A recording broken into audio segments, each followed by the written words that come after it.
Hey guys, I told y'all we was going to do some scouting in big woods and find some pinch points and funnels, and I'm kind of solo camming it right now, still filming, but we have found some tracks going around the end of a dry lake bed, and I'm going to pan around here and show you what I'm talking about.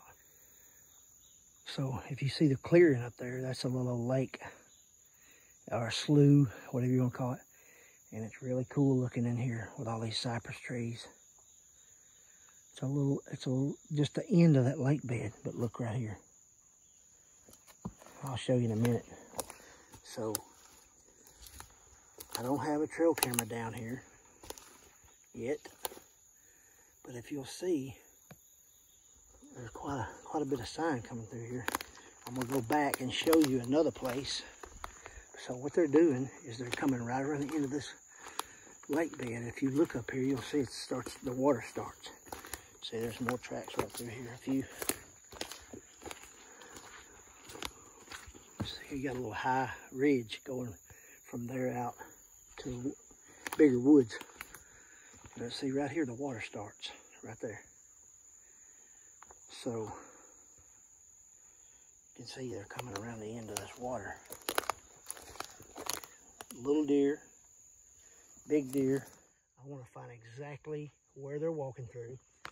I know they're coming up around this little high ridge over here I'm fixing to show you. But I'd find me exactly where they're walking through, and I'd go ahead and find me a tree to climb. I hunt out of a climber most of the time. All right. So I'm going to show you right here. Before I come up on this ridge, I'm going to flip it around. But it just tells you that there's quite a few different deer coming through here. Oh, look at this. Look at this. Hey. So here's the rise I was showing you a second ago. Look at this. Look at that rub. Brand spanking new. And if I'm looking at the tracks underneath it, pretty good size. Oh, look at this. Broke that off. Here's another one. He kind of pawed the ground a little bit right here. We're going to really get to see how big his track is right here.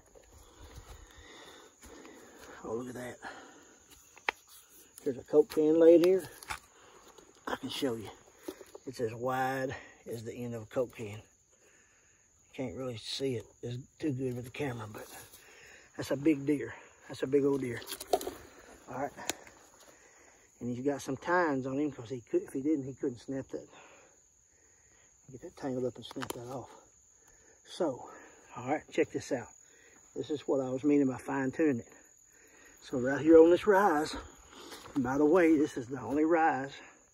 Drop off over there, drops back off over here. There's another little rise right there, but it's not as predominant as this one. But check it out. This is how I hunt the big woods. Look, a big giant blowdown, all right? They're not going to go through that. Not right now. They haven't been bothered. It's before season. So what I'm going to do is I'm going to assume these rubs are right here. I'm going to assume that he's coming right through here. So I can pick me out a tree right here close. Let's see what kind of tracks is over here. Beer bottle. Yep, look at this.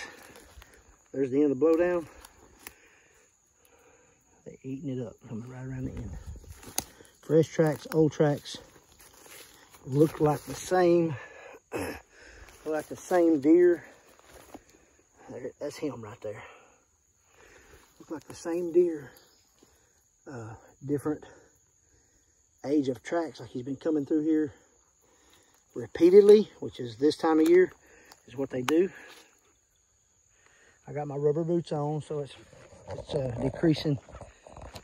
My rubber boots on, so it's decreasing the scent that I'm putting out. So at this point right here, I am right at the end of this blowdown. Now, I'm gonna go ahead and show you. I'm gonna go ahead and show you a tree that I would climb right here. I hunt out of a climber, so that's just the perfect size. It's got brush, it's got a lot of cover up in it. Look at this. You could even set your ground blind up behind that. Right wind direction. The rubs is right over there on the side of that hill, right here. Literally 4 steps.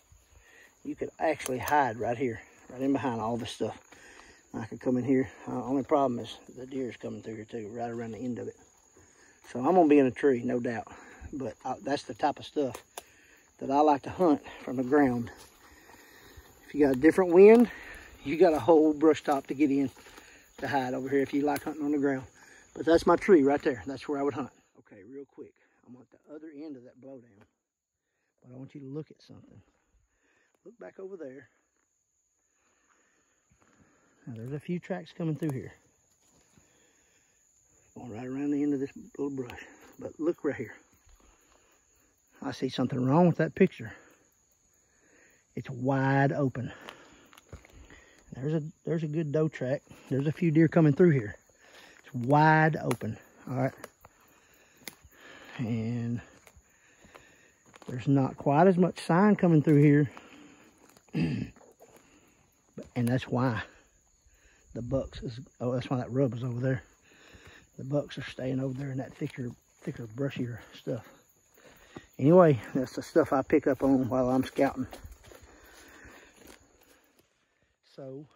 So guys, that's what, I mean, that's just a little tidbit of how I do it. I scout for immediately when I'm fixing to hunt a spot. But that's how I turn the big woods into smaller woods. Look for the natural blowdowns, little high ridges. And I didn't mention, but they're coming out of that slough over there, coming around the end of that. That's nothing but a thicket over on the other side. There's no food. They're coming over here and crossing. Okay, we're crossing the big woods over here from where I was at earlier at the little pinch point. And we are in some woods that have muscadines, nutall, pecan, pin oak. So it's all over here. Everything's over here. And then you get, look at that. It is September the 16th or so. That's been done for 2 or 3 weeks. So that was as soon as they shedded their velvet. Anyway, so I'll show you how I can find a pinch point over here. I'll show you how I find a pinch point. So literally in big woods, I'll look for places like you see all that right there, all them vines and all that stuff.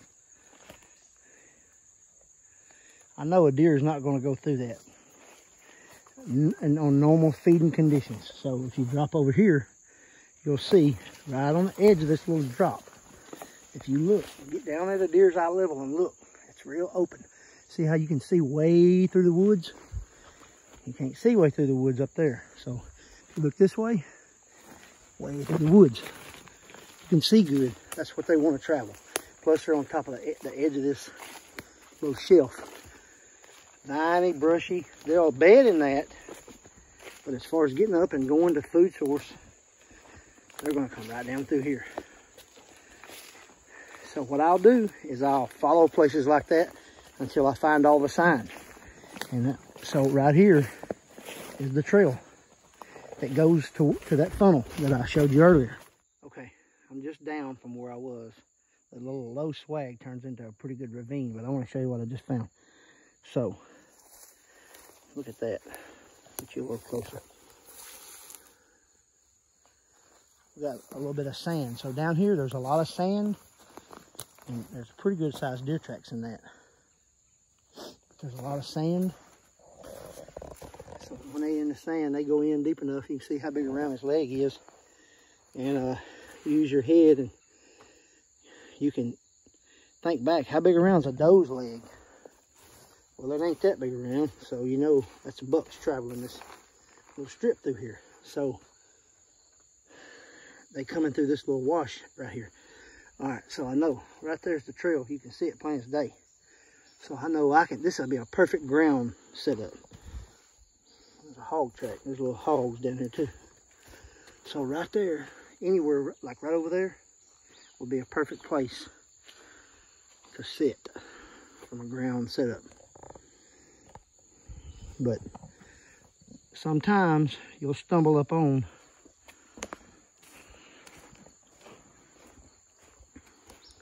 Sometimes you stumble up on that type of stuff. So in a nutshell, I knew that lake was there. I knew there was a funnel somewhere around it. But this is something you have to do. I didn't tell y'all, but I've already killed a buck at the end of that 4 years ago. So I knew they were coming around there. But guess what? I didn't kill it anywhere close to where I found the sign. So they move from year to year due to some of the acorns not falling in some of the places, due to the difference in the food source. But they're coming around the end of it. You just got to come down here. I had to spend 1 day, and I'm very confident now that I can come back and wet an arrow with some blood. So what I do early season is I find the food. If you can find the food, then find your funnels and your pinch points. If you don't have a dry lake bed to hunt around the end of, like I showed you back here, look for blowdowns. I hunt around blowdowns a lot. Or find 2 blowdowns in a line against the grain of the trails that they may be taking, and check for tracks and signs between those blowdowns. Or find 2 or 3 in a row where they're going around the end of all of them. So I hope you can take away something from what I showed you.